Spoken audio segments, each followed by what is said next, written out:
రకాలోకంకి స్వాగతం. ఈ కంటెంట్ మీకు నచ్చినట్టయితే లైక్ చేయండి, మీ బంధుమిత్రులకు షేర్ చేయండి. ఇప్పటి వరకు సబ్స్క్రైబ్ చేసుకోకపోతే సబ్స్క్రైబ్ బటన్ని నొక్కండి. అదేవిధంగా దాని పక్కనే ఉండేటటువంటి బెల్ ఐకాన్ని కూడా నొక్కటం మర్చిపోకండి. మిత్రులారా, ఏమీ లేని చోట అనుమానాన్ని ఎలా రాజేయాలి, ఆ రాజేసిన అనుమానాన్ని నెమ్మదిగా ఒక మంటలాగా ఎలా వ్యాపింపజేయాలి, ప్రజల్లో ఆ అనుమానము పెనుభూతమయ్యేలా ఎలా చేయాలి, తద్వారా ఈ దేశపు వ్యవస్థలపైన, ప్రజాస్వామ్యం పైన, ఎన్నికల వ్యవస్థ పైన దశాబ్దాల తరబడి ఈ దేశము కష్టపడి నిర్మించుకున్నటువంటి వ్యవస్థలపైన అపనమ్మకం క్షణాల్లో ఎలా సృష్టించాలి, ఇది ఒక ప్రయత్నపూర్వకంగా చేయటం జరుగుతోంది. దీనికి తాజా ఉదాహరణ జూన్ 16, 17 తారీఖుల్లో జరిగింది. జూన్ 16వ తారీఖున మిడ్ డే అనే పత్రిక ముంబై నుంచి వస్తుంది. ఈ మిడ్ డే అనే పత్రిక ఒక కథనాన్ని తొలి పేజీలో ప్రచురించింది. ముంబైలో ఇటీవల జరిగిన లోక్సభ ఎన్నికల్లో ముంబై నార్త్ వెస్ట్ అంటే వాయవ్య ముంబై సీటులో చాలా హోరాహోరీ కంటెస్ట్ జరిగింది. అందులో రవీంద్ర వాయికర్ అనేటటువంటి శివసేన అభ్యర్థి ఉద్ధవ్ బాలాసాహెబ్ ఠాకరే గ్రూపుకి చెందినటువంటి అమోల్ కీర్తికర్ని కేవలము 48 ఓట్లతో ఓడించాడు. Only 48 votes. చాలా హోరాహోరీగా కౌంటింగ్ జరిగింది. ఒకసారి కీర్తికర్ పైన ఉన్నారు, ఒకసారి వాయికర్ పైకి వచ్చారు. మొత్తం మీద హోరాహోరీగా జరిగిన దానిలో చిట్ట చివరికి వాయికర్ 48 ఓట్లతో నెగ్గారు. అయితే ఎన్నిక అయిపోయింది, మొత్తం అంతా అయిపోయిన తర్వాత మిడ్ డే 16వ తారీఖున అంటే ఫలితాలు వెలువడ్డది 4వ తారీఖున, ప్రమాణ స్వీకారము మోదీ చేసింది 9వ తారీఖున. ఆ తరువాత ఒక వారం తరువాత ఈ మిడ్ డే పత్రికలో శిరీష్ వక్తానియా అనే విలేకరి ఒక కథనాన్ని రాశాడు. ఆ కథనంలో అతను చెప్పింది ఏంటంటే, ఈ రవీంద్ర వాయికర్కి సంబంధించిన ఒక బంధువు మొబైల్ ఫోన్ తీసుకుని లోపలికి వచ్చారు, కౌంటింగ్ సెంటర్లోకి వచ్చారు. ఆయనకి ఒక ఓటీపీ వచ్చింది. ఆ ఓటీపీ ఆయనకి రాగానే, ఆ ఓటీపీ ఆయన చెప్పగానే ఈవీఎంలను హ్యాక్ చేయటం జరిగింది. అంతమంది సభ్యులు అక్కడ ఉండగా, కౌంటింగ్ జరుగుతున్నప్పుడు అంతమంది అధికారులు ఉండగా ఈయన ఆ ఓటీపీ ఈయన ఒక్కరికే ఎలా వచ్చింది, ఆయన ఎలా చెప్పారు, ఈ చెప్పిన ఇది జరుగుతున్నప్పుడు చుట్టూ ఉన్నటువంటి వాళ్ళు ఎవరూ చూడలేదా, ఇవేవి చర్చకు రాలేదు. ఆ పత్రిక 1వ పేజీలో పెద్ద పెద్ద తాటికాయంత అక్షరాలతో ఈ వాయికర్ అనే వ్యక్తి బంధువు తన మొబైల్కి వచ్చిన ఓటీపీ ద్వారా ఈవీఎంలను హ్యాక్ చేశాడని చెప్పారు.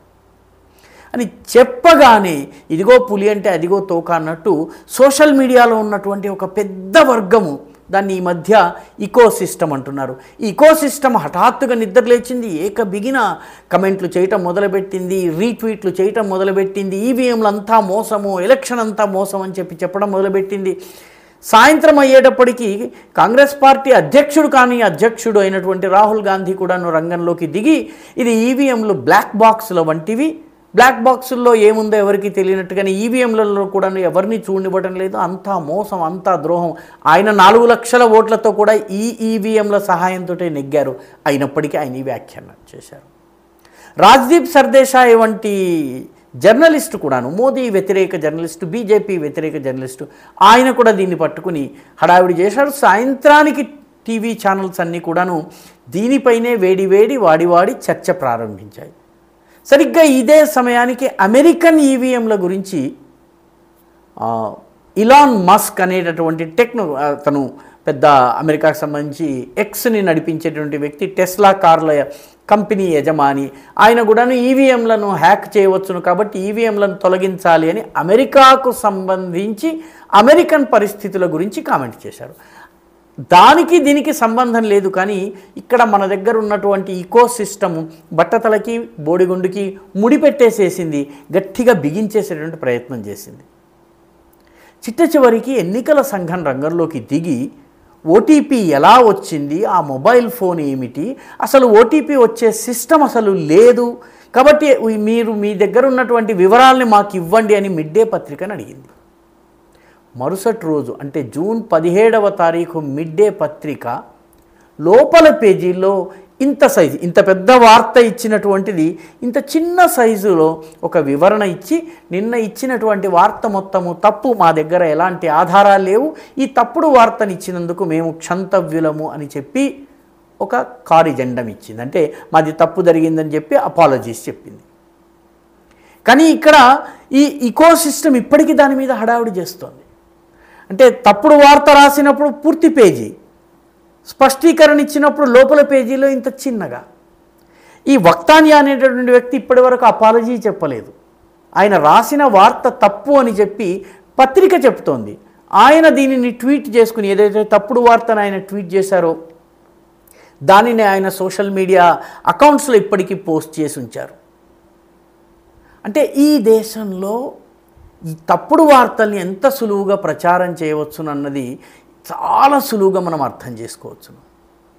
ఇలాన్ మస్క్కి రాజీవ్ చంద్రశేఖర్, మన టెలికాం మంత్రి, అదేవిధంగా మన డిజిటల్ విభాగానికి చెందిన మాజీ మంత్రి, ఈ మధ్య ఎన్నికల్లో ఓడిపోయారు. ఆయన అమెరికన్ ఈవీఎంస్ ఇంటర్నెట్ లింక్డ్, భారతదేశపు ఈవీఎంలు ఇంటర్నెట్ కానీ బ్లూటూత్ కానీ వేటికి లింక్డ్ కావన్నటువంటి విషయాన్ని స్పష్టం చేసి, మీకు అనుమానాలు ఉంటే రండి నేను స్పష్టీకరణని ఇస్తానని చెప్పిన తర్వాత ఇలాన్ మస్క్ నుంచి ఎవ్రీథింగ్ కెన్ బీ హ్యాక్డ్ అన్నటువంటి ఒక వ్యాఖ్య వచ్చింది.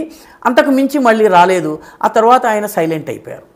కానీ మన దేశంలో ఇప్పటికీ కూడాను దీన్ని ఒక పెద్ద ఇష్యూగా చేసేటటువంటి ప్రయత్నం జరుగుతోంది. వార్త రాసినటువంటి విలేకరి పత్రిక ఇప్పటి వరకు ఆధారాలు చూపలేదు, పైగా పత్రిక క్షమాపణలు చెప్పింది, సవరణనిచ్చింది, తమ తప్పిదాన్ని ఒప్పుకున్నది. కానీ ఈకోసిస్టమ్ మాత్రం ఇంకా హడావిడి చేస్తూనే ఉన్నది. ఎన్నికల సంఘము చాలా స్పష్టంగా, చాలా పద్ధతి ప్రకారము నిర్వహించినటువంటి ఎన్నికలు, ఈ దేశంలో ఎన్నికలకు ఒక సువ్యవస్థితమైనటువంటి ప్రక్రియ అంతా ఉన్నది. అయినప్పటికీ కూడాను ఈవీఎంల పైన అనుమానాలు వ్యక్తం చేయటం అనేది ఒక వ్యాధిగా, ఒక అబ్సెషన్గా, ఒక అడిక్షన్గా మారిపోయింది ఈ దేశంలో దురదృష్టవశాత్తు. ఈవీఎంల పైన సందేహం వ్యక్తం చేసినట్టయితే ఎన్నికల సంఘం పైన అనుమానాల్ని వ్యక్తం చేయటం ద్వారా ఈ దేశంలో అధికారంలో ఉన్నటువంటి వ్యవస్థని, దీంతోపాటు మొత్తము ప్రజాస్వామ్యం పైన అపనమ్మకాన్ని సృష్టించవచ్చు. మన దేశపు దురదృష్టం ఏంటంటే, ఓడిపోయిన పార్టీ ఈవీఎంలను ప్రశ్నిస్తుంది. 2019లో 151 సీట్లు గెలుచుకున్నటువంటి వైఎస్ఆర్సీపీకి ఆ రోజు ఈవీఎంలలో తప్పు కనిపించలేదు.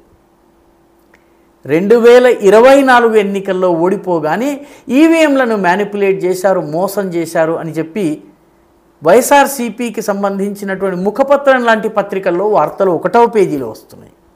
2019లో తెలుగుదేశం అనుకూల వర్గాలు ఈవీఎంల పైన ప్రశ్న చిహ్నాలు లేవనెత్తినాయి, ఎందుకంటే వాళ్ళు ఓడిపోయారు. ఈసారి వాళ్ళు గెలిచారు కాబట్టి ఈవీఎంల గురించి వాళ్ళు మాట్లాడటం లేదు. కాబట్టి రాహుల్ గాంధీ ఎన్నికల ఈ ఈవీఎంల మీద ప్రశ్న చిహ్నాలు లేవనెత్తుతున్నారు. వయనాడులో ఆయన 4 లక్షలతోటి, రాయ్బరేలీలో ఆయన 3 లక్షల ఓట్లతోటి నెగ్గారు ఇదే ఈవీఎంల ఆధారంగా. అక్కడ హ్యాకింగ్ జరగలేదు, ఇక్కడ మాత్రం బొంబాయిలో మాత్రం హ్యాకింగ్ జరిగింది, ముంబై నార్త్ వెస్ట్లో మాత్రం హ్యాకింగ్ జరిగిందని, ఒక చోట హ్యాకింగ్ జరిగిందన్నటువంటి ఒక కథనాన్ని దేశం మొత్తానికి ఎలా ఆపాదిస్తున్నారు? ఇవి ఆలోచించవలసినటువంటి విషయాలు. వ్యవస్థలపైన అపనమ్మకం సృష్టించినట్లయితే రానున్న రోజుల్లో అరాచకత ప్రబలేటటువంటి అవకాశం ఉంది. వ్యవస్థల్ని మనము గౌరవించాలి. మనమే సృష్టించుకున్నటువంటి ఫుల్ ప్రూఫ్ వ్యవస్థల్ని మనము గౌరవించకపోతే ఎలాగా? ఎన్నికల సంఘం పదే హ్యాకింగ్ చేయగలిగే వాళ్ళు వచ్చి మా ముందు ఈ ఈవీఎంలను హ్యాక్ చేసి చూపించండి అని సవాలు చేసినప్పుడు ఒక్కరు ముందుకు రాలేదు.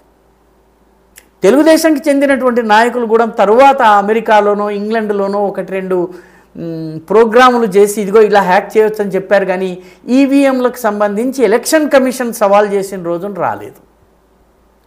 కాబట్టి ఇటు సవాలుని స్వీకరించరు, హ్యాక్ చేసి చూపించరు, కానీ అనుమానాల్ని మాత్రము లేవనెత్తే ప్రయత్నం చేస్తారు. ఇది ప్రజాస్వామ్యానికి మంచిది కాదు. గెలుపైనా ఓటమైనా ప్రజా తీర్పుని అవమానపరచటం, ప్రజా తీర్పుని సందేహించటము సరైనది కాదు. ఈ వీడియో మీకు నచ్చినట్టయితే లైక్ చేయండి, షేర్ చేయండి, ఈ ఛానల్కు సబ్స్క్రైబ్ చేయండి. మీ అభిప్రాయాల్ని కమెంట్ల రూపంలో తప్పనిసరిగా పంపించండి.